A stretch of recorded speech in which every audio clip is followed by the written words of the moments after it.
Forensic scientists were called in. Government has given authorization for DNA tests to be conducted on the bodies from the disaster that have not yet been identified. If you bring us 1,000 cases, we could do those 1,000 cases. On a single run, we are talking about something like 300 to 400.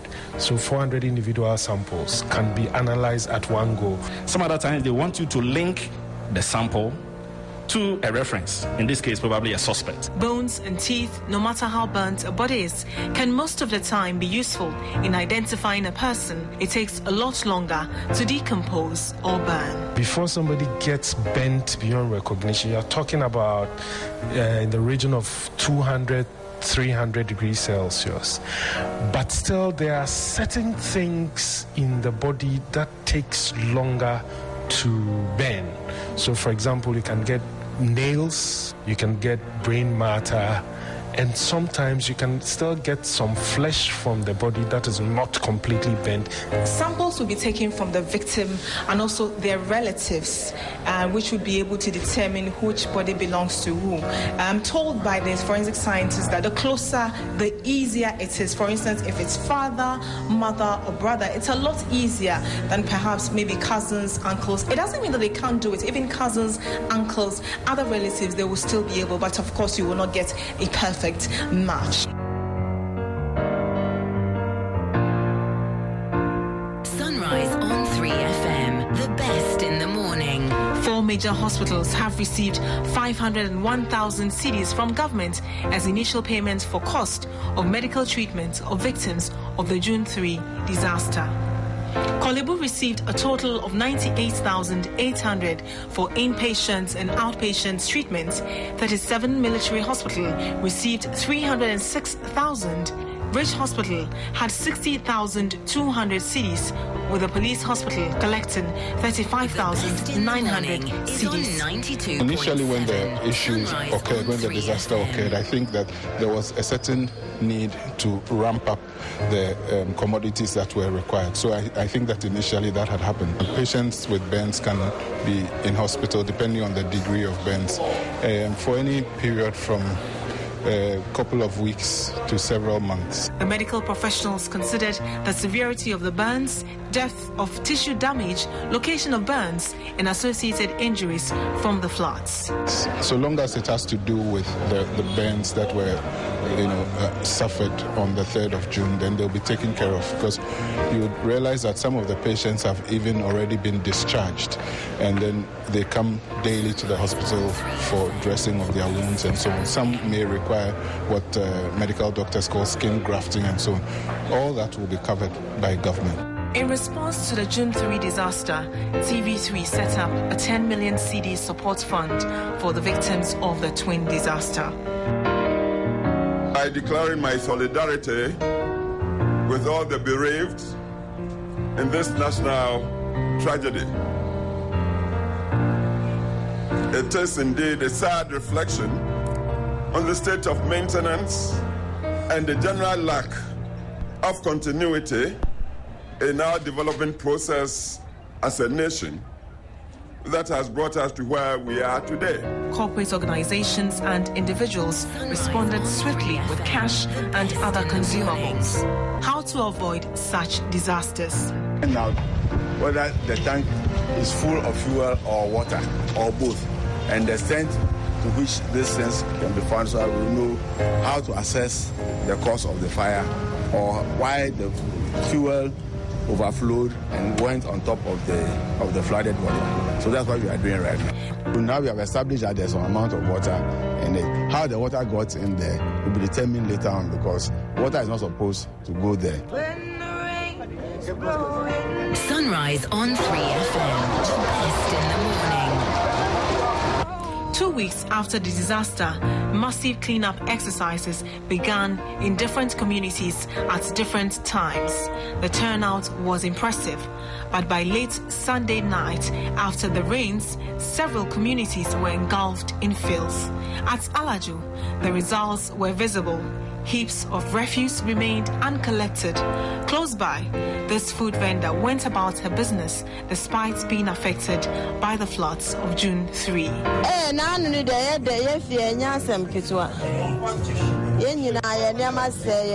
What is a cholera breaking Accra? What is I'm at cholera. Oh, they were run super high. And so I know mom better than so baby. Let's be still. And your mom so yeah, best so can't bar. We walked through mud, alleys, and used bad roads. Not much has changed. Not the Ghana water pipeline. It's actually from water from bathroom that is supposed to pass through this alley out to the drains. You can see people still have their mattresses here. And then on this wall to my right, there are people drying their blankets.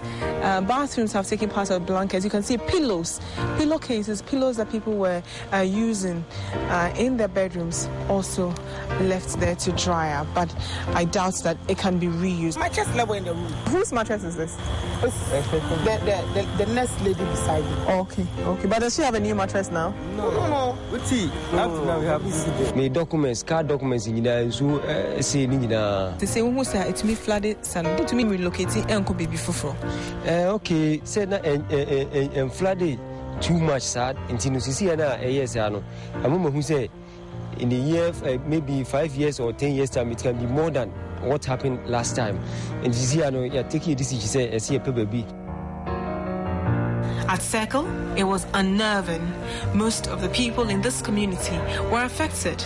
Friends, colleagues, and relations perished during the disaster. There was no surprise that the streets were abandoned. Explosion. This young man has clearly thrown caution to the wind.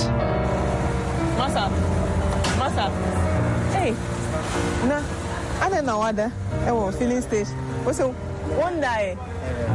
Now in time I actually one night yesterday. One night, but now I don't know what that fuel company and check. What's it? And yes, she now unsuro say baby bail.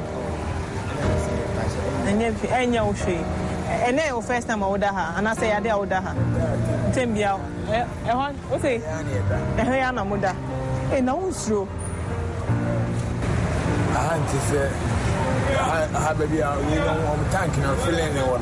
And this is still Sunrise on 3FM 92.7.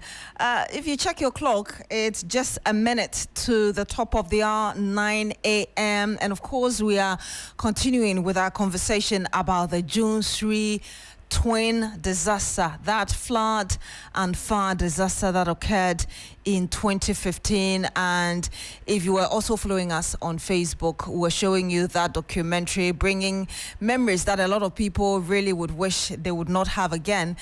Since 2015, since that time. We still have in the studio with us Mr. Amo Yate. He is a Director, Inspectorate Division of the National Disaster Management Organization. I know you've been talking about this since you walked in this morning, but having watched the documentary and the memories perhaps that were brought back to you, I'm just wondering what you're thinking about really what happened and whether or not we've learned anything. Yeah, let me say good morning to your listeners, and then if there are viewers on social media, good yes, on our Facebook page, who is linked up with this program this morning. June 3 was a sad day, and for me as a disaster manager, I would say until then we had never encountered anything like that. And then we all hope and are doing things to ensure that this kind of disaster does not occur. Or even if it should occur, the impacts will be mitigated drastically. Very, very sad day. Yesterday, on the 3rd, which was Tuesday, we had some of the victims gathering around the place where the incident happened. Some of them, the kind of expressions that they gave us, it was as if the incident had just happened because they were still living the pains. And at the time our cameras were there were no representatives of any government institution. I'm just wondering whether you had the opportunity, when I say you, NADMO, you had the opportunity to go interact with them and to find out whether there's anything more that could be done from your point of view to help.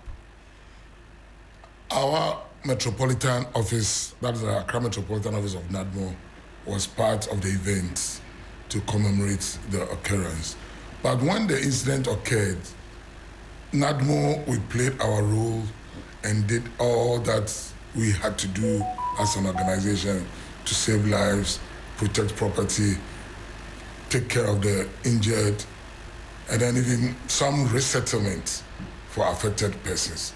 So we did all that we had to do then, and then the matter was brought to a close by NADMO. How would you assess your efforts since that time up until now? Because like I said, there are still people who feel that they haven't received the kind of help that should be given them.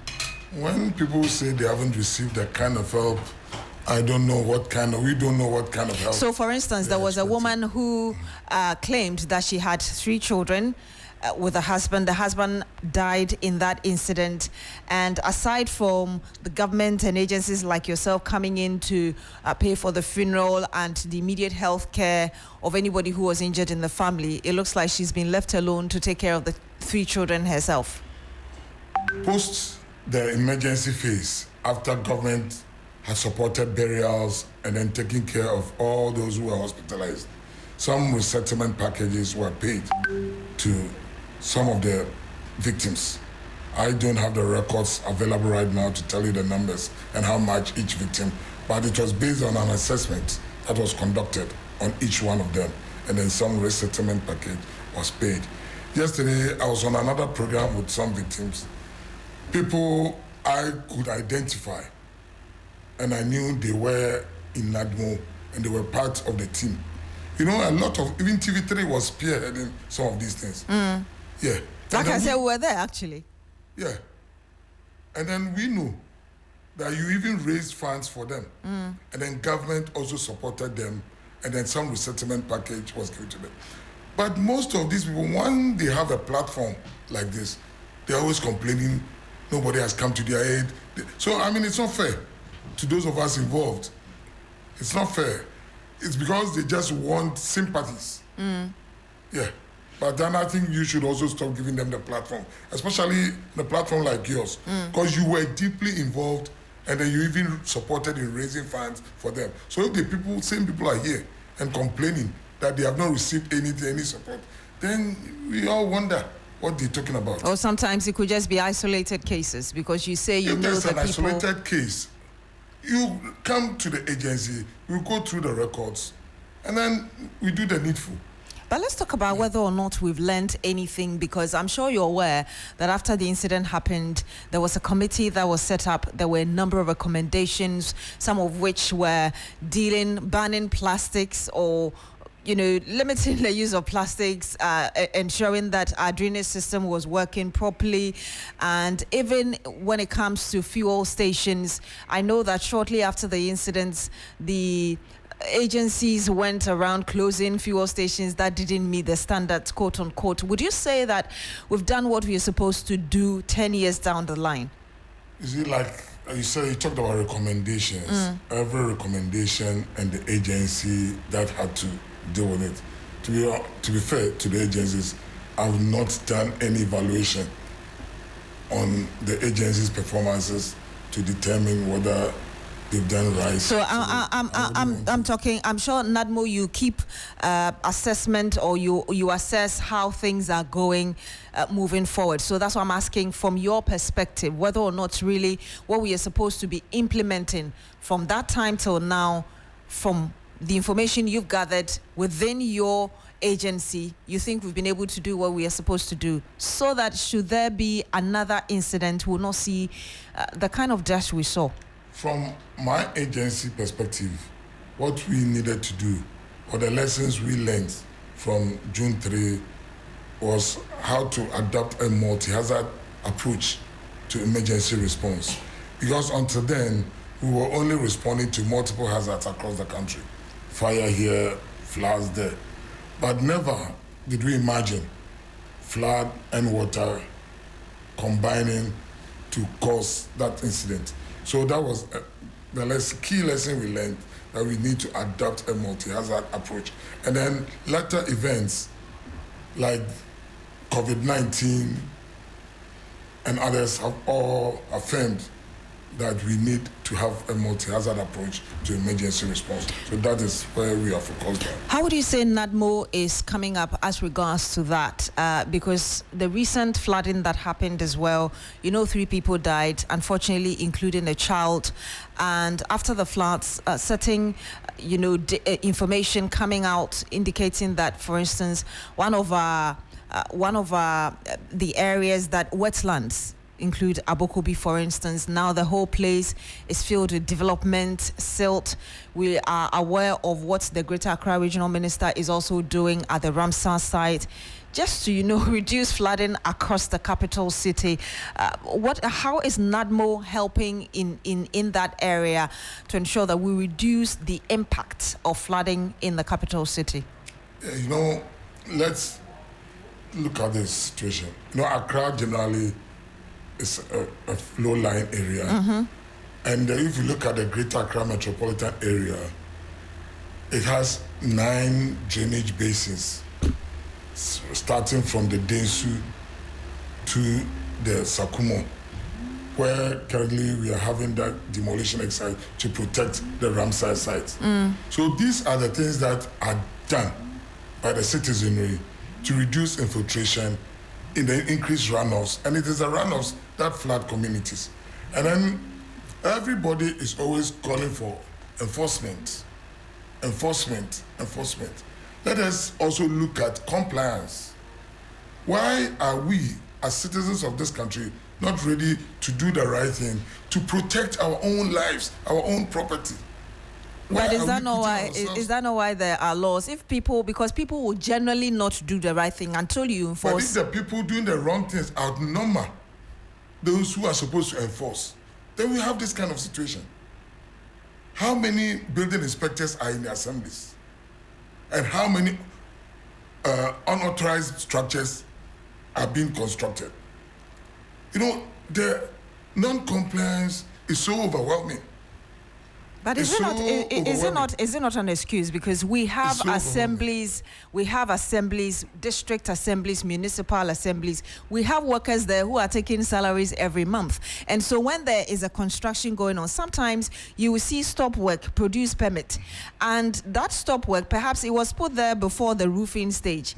It would be left until the whole thing is completed, sometimes even painted. So to what extent are you ensuring that people are still complying? Because like I said, if they don't want to do it, you have to do something about it. If they don't want to do it, you enforce. Some of the enforcement measures are what is happening in the Sakumono, Klagon area. These are all enforcement measures. But what I'm saying is that if there are more people not complying than the number of people who have to enforce, or that the resources available for enforcement. The point I'm making is that perhaps the assemblies, and NADMO would be part of it, are not being proactive enough, because that's why I cited the example of district assemblies. You have people who work in the offices. It's just a matter of zoning. Okay, today Kofi Mensah is going here, and then you're zoning, you're monitoring what's going on within the assembly. So when somebody is putting up a structure that you do not have an idea of in terms of permit or anything, you will have the power, as it were, to inquire more about it and to stop it if it's not within the time, rather than waiting until like 10 more buildings are put up and then you're saying you're overwhelmed because so many people are doing the wrong thing. Like what you talked about, you visit a place, you're a building inspector, you visit a place on Friday, stop work, produce permits, that's a timeline. You go. You have a very vast area to cover. By the time you come back, the structure is completed. You demolish it. It is not that easy to demolish. It is not that easy to demolish. Again, you say it like demolish, but it's not that easy to demolish. Mm-hmm. A lot of things go into demolition.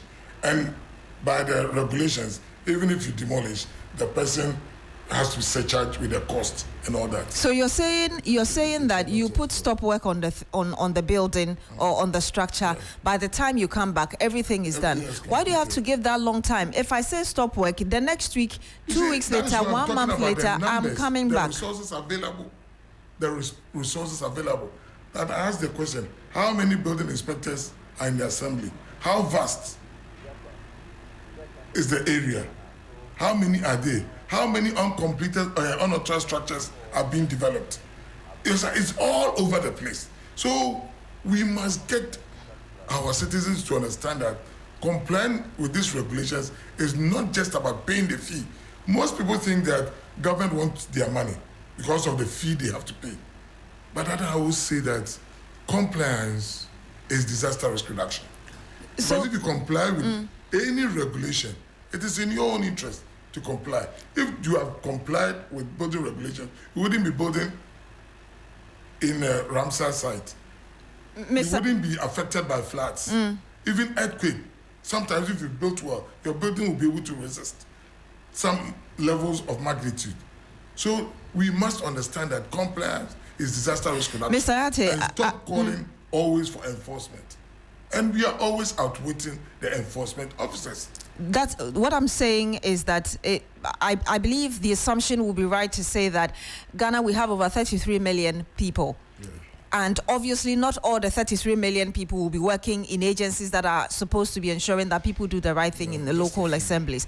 Don't you think that it is inefficiency on the part of these agencies? Yes, I get the point of the corporates being more than those who are supposed to be enforcing the law, because you're supposed to ensure that these things are prevented.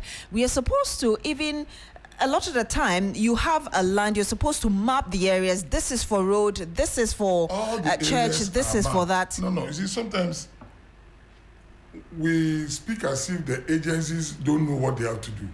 But we must stop and think, do they have the resources?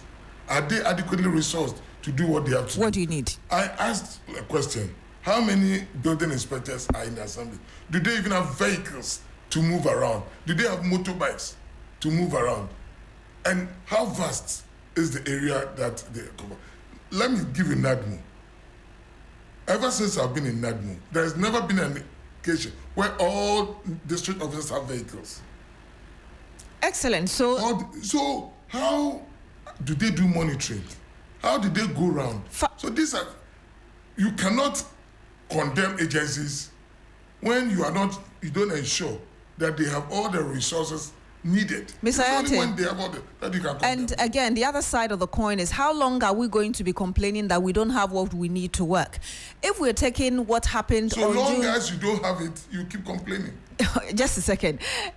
We have managers. I don't think that everybody in these agencies just work without having authority. We have managers who go for monthly or annual meetings. You do your budgeting and all of that. So if we're taking, for instance, just the last 10 years alone, we cannot be complaining from 2015 that we haven't had resources, and in 2025, 10 years after this disaster, we're still complaining of the same thing. So what happens at the monthly or annual meetings? What happens to the budgeting? What happens to all those things when they are supposed to be ensuring that these are brought in? Resources have never been adequate. Resources were inadequate. Resources are still inadequate. We have some resources, yes, but not adequate resources. So you do the best that you can with the resources available to you. But the bigger problem I'm saying is that the people who are outwitting the agencies, who are outsmarting the agencies, who are not complying with the regulations, far outweigh the resources available for enforcement. So NCC, for instance, majority of the people are not ready to comply with regulations. We keep having this situation. NCC, for instance, is supposed to be helping with education. I believe different kinds of education in these areas. What efforts has NADMO made towards collaborating with NCC to ensure there's a lot more education going on? We do education. Education is key. Creating awareness, sensitizing community is key to this, because when you want to look at disaster risk reduction, knowledge is a key pillar in reducing the risk of disasters. So we do and collaborate with anybody who has a role to play in educating and then sensitizing the public. we have the Information Services Department on our disaster management committees around the country. So we have the men, in terms of the men, we have them. But then look at the Information Services Department. Do they have vehicles to go around into the communities? NADMO directors, do they have vehicles to go around into the communities? Police, do they have enough vehicles to monitor? You see, so every agency involved in delivering is handicapped. But at least we can say that the police for some time our resources to do the best that we can in every situation. And then if citizens were complying with regulations, and then we had a few people recalcitrant, of course it should be expected. We wouldn't have 100% compliance.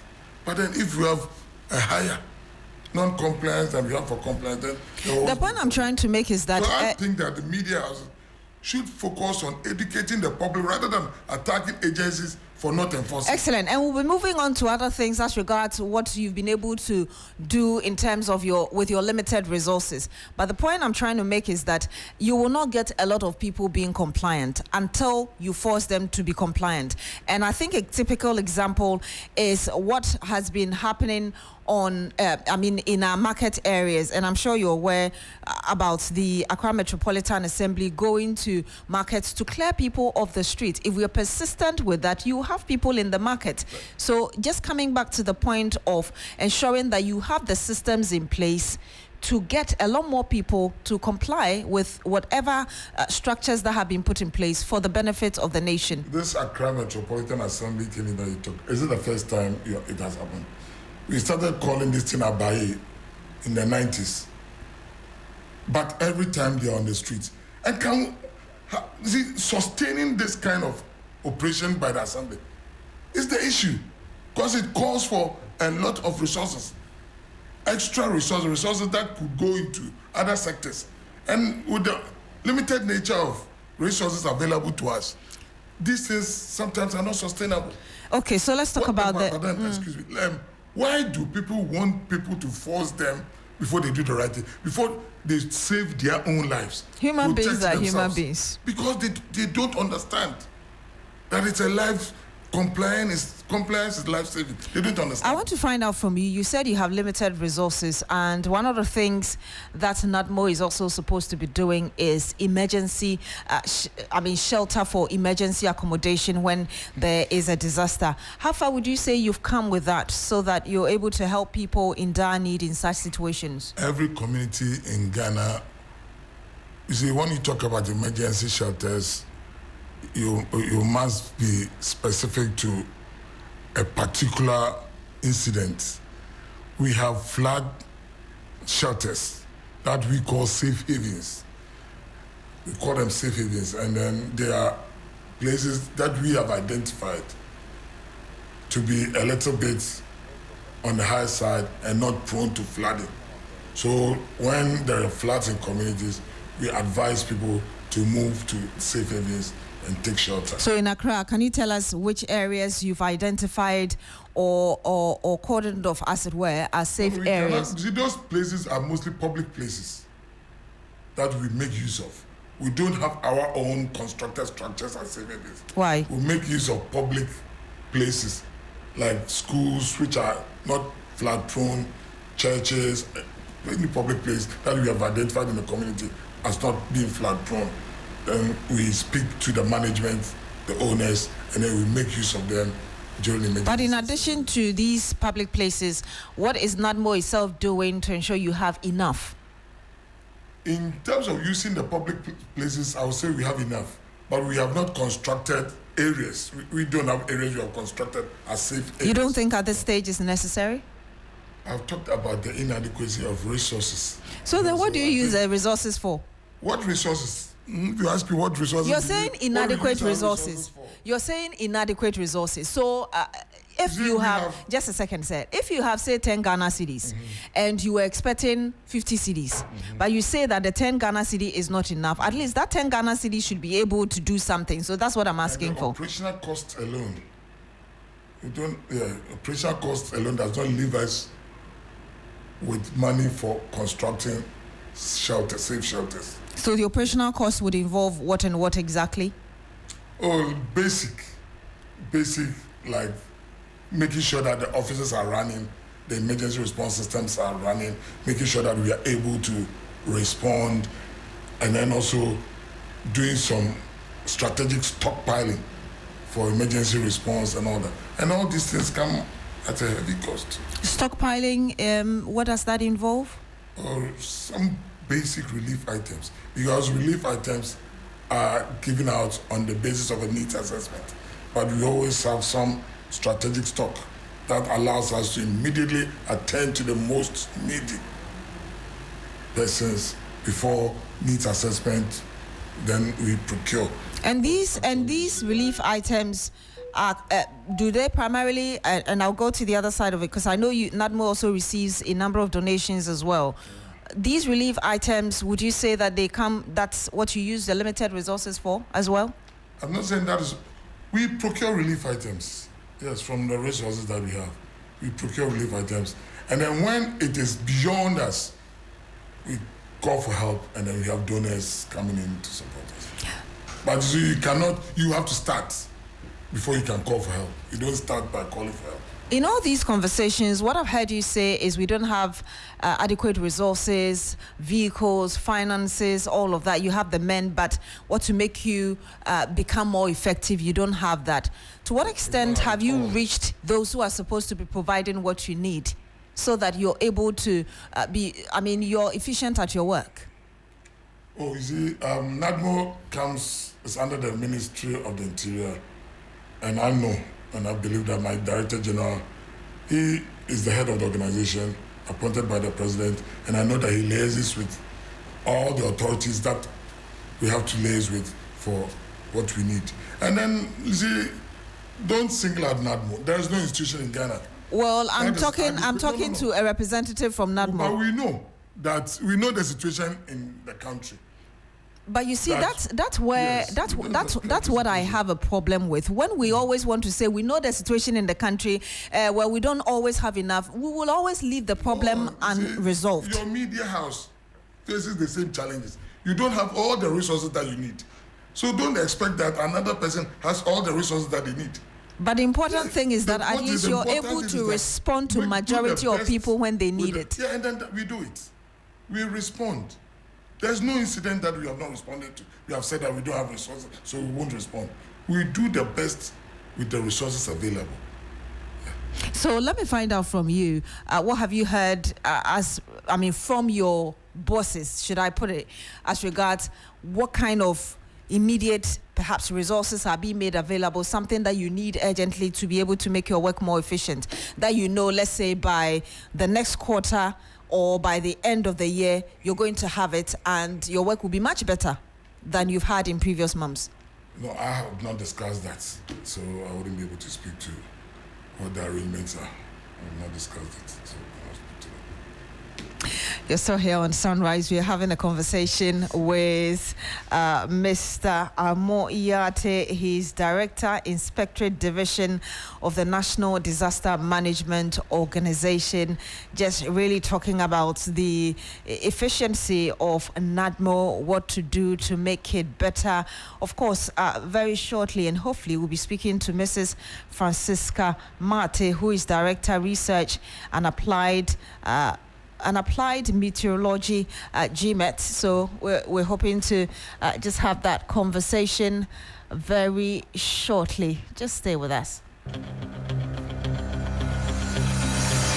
Get ready, Ghana. The road is calling. The wheels are spinning. It's the 3FM Tour du Ghana, happening Saturday, 21st June, 2025. From the heart of Accra to the border town of Aflao, we are paddling for the planet in a thrilling 192-kilometer ride across Ghana's scenic Eastern Corridor. Whether you're a scenic cyclist or a passionate paddle pusher, it's your moment to shine. Form your teams, grab your helmets, and race for glory in Ghana's biggest cycling showdown. Challenge your limits, conquer the distance, ride for sustainability, be part of history. To register, call 053-1100-927 or 053-2200-927.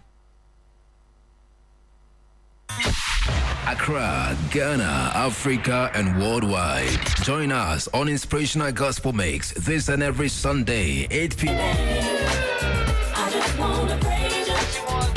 3FM.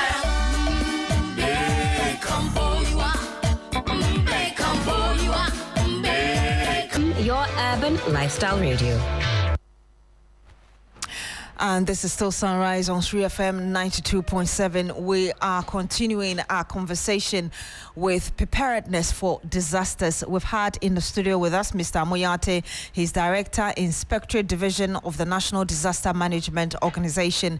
Before we went on that break, I was telling you that we'll shortly be having Mrs. Francis Kamate, Director, Research and Applied Meteorology at the Ghana Meteorological Agency. She joins us live on the phone. Good morning to you, ma'am. Thank you so much for joining us. Good morning. A number of people have been impressed with Ghana Meteorological Agency regarding your accurate forecast of things that are about to happen. Just tell us, in the last few months, really, what has been helping you do that. Let's start off from there. It's technology. So you're saying that you've had a lot of investment? When I say technology, if you say accuracy, it does not mean that from the past, our forecasts were not accurate. But here is the difference. Those years, we had only one radio station. We had only one landline to communicate. We had only one TV station, that was GTV. And so once we do the forecast, let's say at 12, maybe 12 noon, we bring it to GBC to broadcast it for us. A system is coming around 4 p.m. The broadcast is around 7 p.m. You see that as fast. So it was coming through, but the way of dissemination was the problem. But now when I say technology, we are still having the forecast accurately, but now once we give out the forecast that if the rain is coming, we should expect this. You see that because of the power of the phone, power of the many radio stations, the dissemination and the communication goes faster. I see. Understood. Yes. And already the rains have started coming in. Obviously, a number of people who don't live in good areas are concerned. When I say good areas, I mean flood-prone areas, and sometimes just, the structure of the areas they live within. What are you able to tell us in terms of what we should expect in the coming days, for instance? We are in June. When we did the forecast for the southern sector, the major, I was in your studios to educate the populace on what we're expecting. And our peak season is within May and June. And so once we are in June, we have to look out for what will happen. That once the ground is inundated, it has rained, and then the ground is choked with water. The next one is it will overflow. And once it overflows, then people will suffer. So we should look out for more rains. We should look out for more rains. Since I'm not broken, the rains have not ended yet. And people in the flood-prone area should be careful. As we always say, they should move to higher ground. And then they should set their place of where they live in order. So when the rain ceases, then they can come back.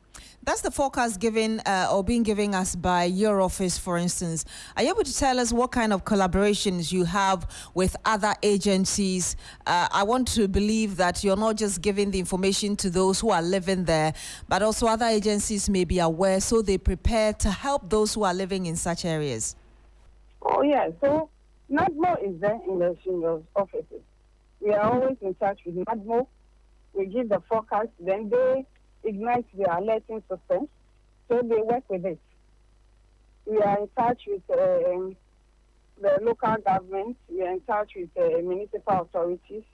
We are in touch with, when it comes to agri, we are in touch with the Ministry of Agri. So all the government agencies that are supposed to work with us, we are in touch with them. We have a committee of them, early warning systems, and so on and so forth. We don't do the work in isolation. We've had Mr. Yatteh in the studio for some minutes, and one of the things he's spoken about has been challenges. Ghana Meteorological Agency, what would you say are some of the challenges that are still hampering your work that you wish could be dealt with as soon as possible so you're able to collaborate better and do your work effectively? So the issue will be with the communication bit. And I think with the communication bit, it goes very well. It's ongoing. With NADMO, for instance, as I said, we have alerting systems with them. And then they work with those alerting systems. So when you say for us to communicate, I think, these are some of examples of what we are doing. So we have working systems with the radio stations in the cosmopolitan areas, in the rural areas, and so on and so forth. It would be good if we get more dissemination channels to give with them. Again, yes, those will be the major things, so that we can bring out the communication beat to the populace when we get the opportunity. But at least overall, if I hear you correctly, so far so good in terms of challenges.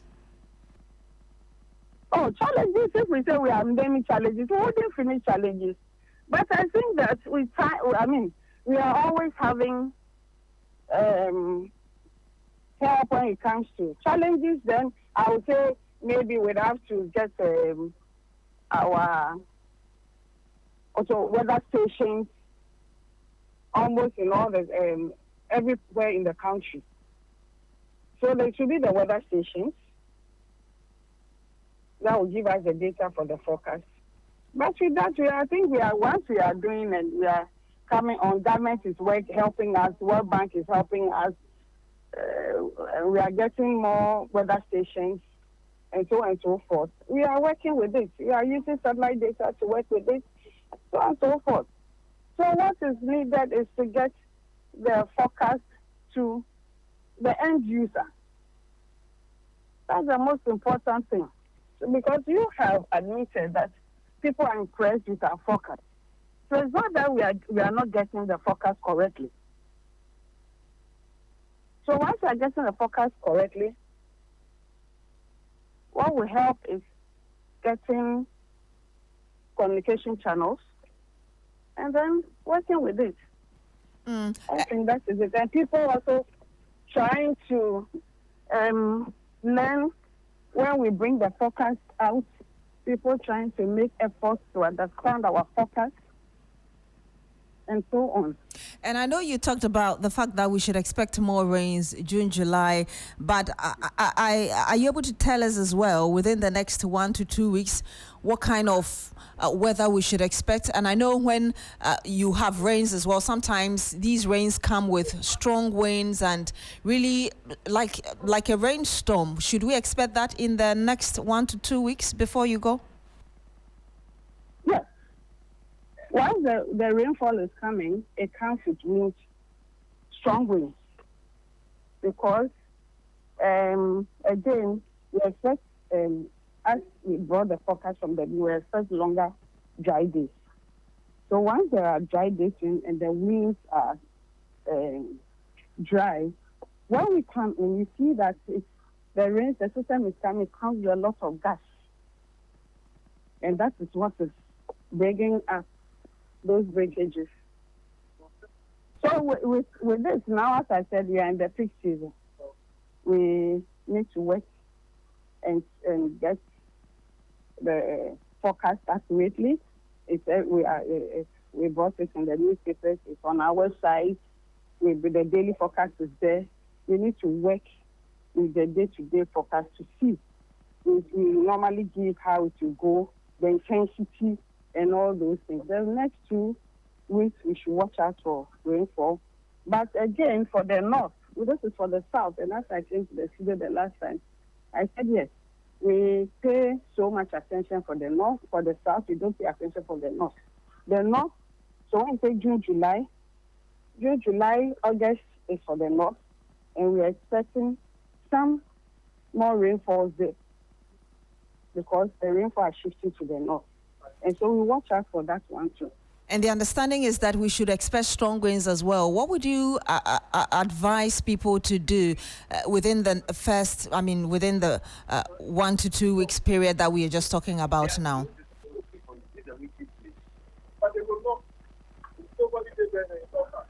Hello? Hello, I'm here. Yes, I was asking you what you would advise people to do within the, from now till the next 2 weeks, because I heard you say or admitting that we should expect some strong winds as well accompanying the rains. What would you advise people to do? We should be careful. You know, natural disasters are very dangerous. When they get you, you cannot get yourself out of it. So once this 1 to 2 weeks, we are in the peak of the rainy season. We should watch out. Once the radio stations are coming out that this is what GMS says, NADMO is always on standby. Once we say this is what GMS is saying, people should watch out for the daily weather and see how it will go. They should put themselves in the protective gear, like they should protect themselves and look out. Those who are in flood-prone areas, they should look out. When we are driving along and the wind gusts are so much, we should be careful and go to a safe place, an open place. When we are walking, the rainfall starts, we should keep ourselves somewhere safe. When the rain is over, we get into where we are going. That is most important. That's what we are talking about. Thank you very much, Mrs. Francis Kamate, for speaking to us.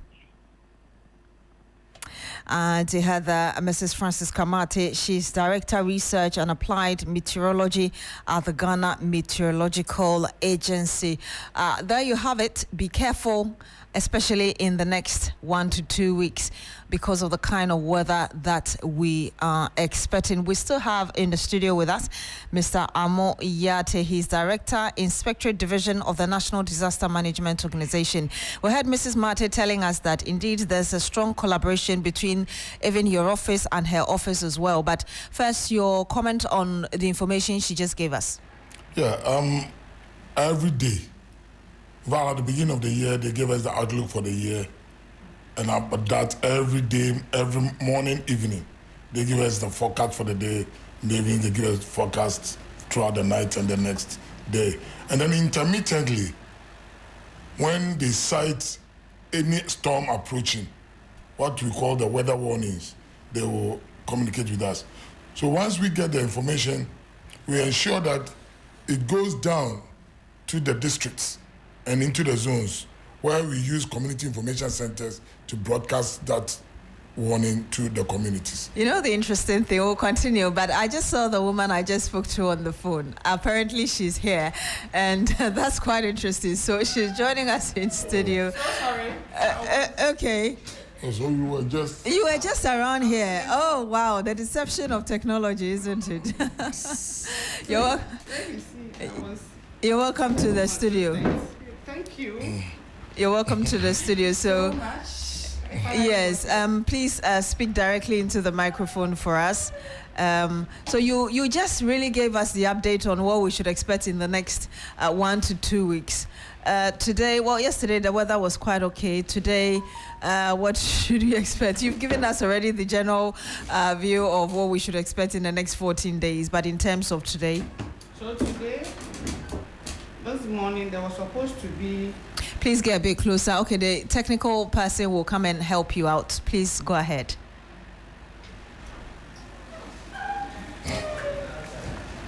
Okay, so please, whilst Madam gets ready with her data, you were giving us update on the level of collaboration you have on a daily basis. Yes. And then intermittently, when there's a need for a warning, they give it to us. And then we make sure it goes down to the communities. In the communities, we have what we call the information centers. in communities where the information goes. And then we have volunteers in some communities who help people. So what we tell people is that those who know they're in flood-prone areas, we show them where the safe haven is in that community for them to move in. Or have our hotlines so that in the event that you are sheltering in your home and the flood waters comes in, flows in, you'll be able to call for help. So it just dawned on me that we've been talking more of floods. Aside from floods, what other major areas does NADMO pay attention to in terms of disaster? In this country, we have identified some hazards. We've identified the hydrometeorological hazards, that is floods, drought, windstorms, rainstorms. We have identified the geological hazards, earthquakes, rockfalls, and some landslides. We have the disease epidemics. We have cholera, we have CSM. So currently you're working on MPOX as well? Our disease epidemics unit is in touch with the Ghana Health Service. Yeah. Then we have the radiological and nuclear hazards. Then we have the pest and insect hazards. Before we have the technological hazard. Then we have the fires and lightning. So these are all hazards in this country that we work with. And technical roads? agencies to mitigate their impact. All right, Madam, I believe you're settled now. Mrs. Mate, you were about to give us the update on what we should expect today. So I'll give you, but I wanted to contribute to what he said. So the hazards is mentioned. You can see that 70 to 80% are